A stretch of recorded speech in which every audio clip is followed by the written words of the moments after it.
You hear the word apocalypse, and what comes to mind, right? Fire, judgment, some kind of final, world-ending event.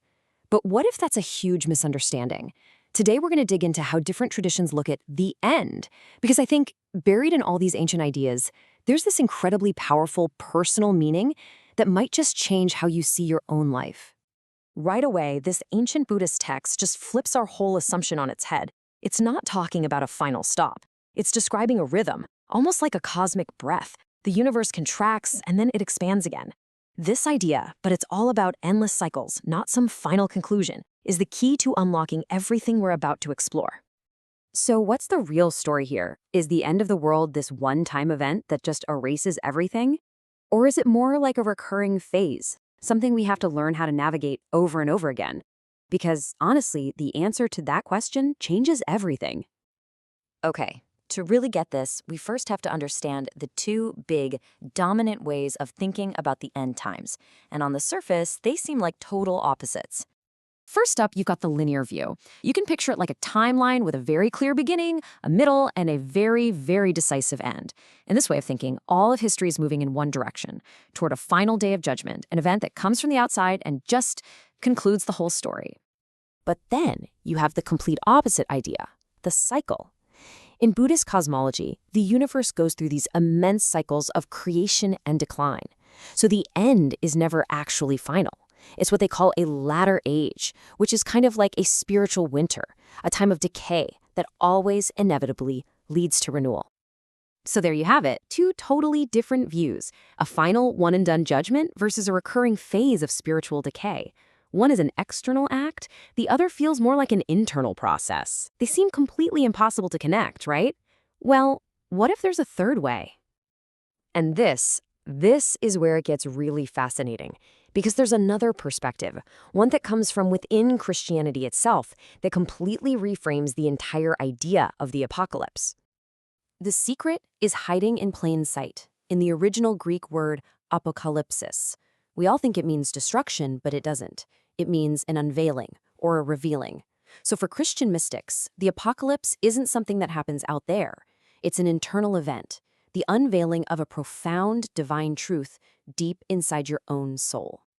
And this wasn't just some fringe idea. You had thinkers like Meister Eckhart, who saw it as the death of the ego. John of the Cross called it the dark night of the soul, this painful but totally necessary purification process. And get this, Julian of Norwich, who lived through the actual Black Death, saw it not as doom, but as a final healing act of divine love. I mean, the differences become crystal clear when you look at how each one sees a crisis. For mainstream Christianity, it's often seen as a punishment. For Buddhism, it's a catalyst to wake you up. But for the mystics, it's purification. They totally reframe crisis. It's not the end, it's a necessary transformative process.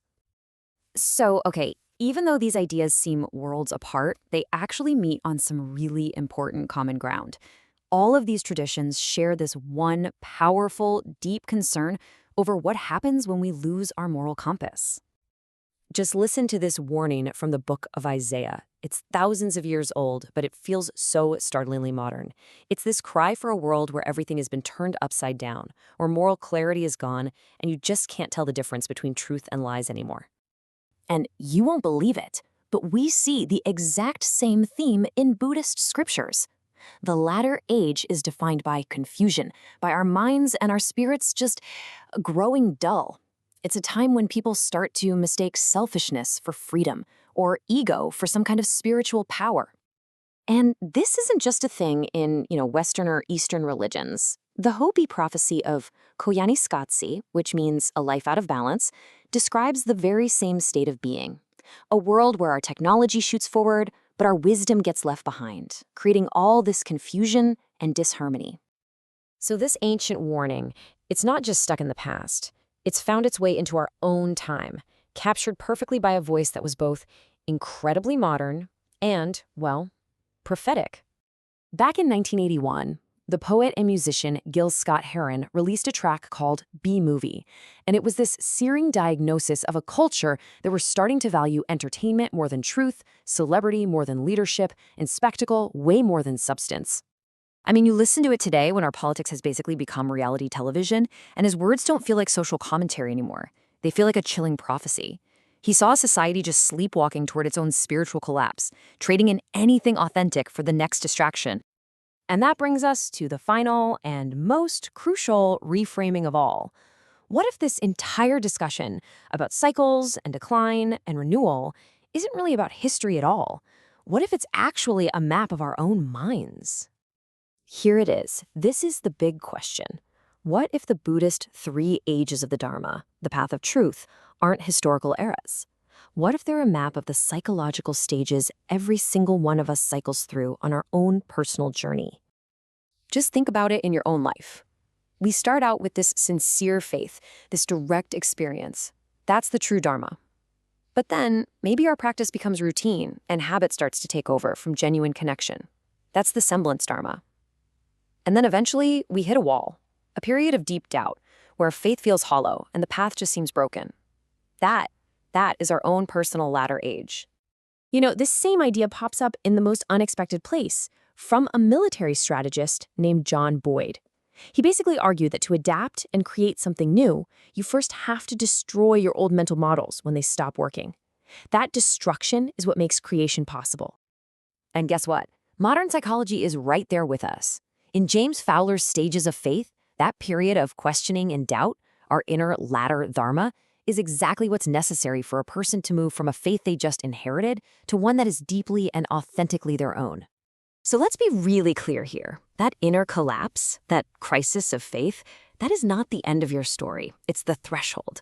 The dark night, or the latter age, isn't a sign that you failed. It's an invitation to let go of an old way of seeing things so you can make space for a new, deeper understanding to be born. In the end, maybe the apocalypse isn't this terrifying event we should all be afraid of. Maybe it's a recurring, essential part of our own growth. It's the cycle of destruction and creation that allows us, as T.S. Eliot so perfectly put it, to arrive where we started and know the place for the first time.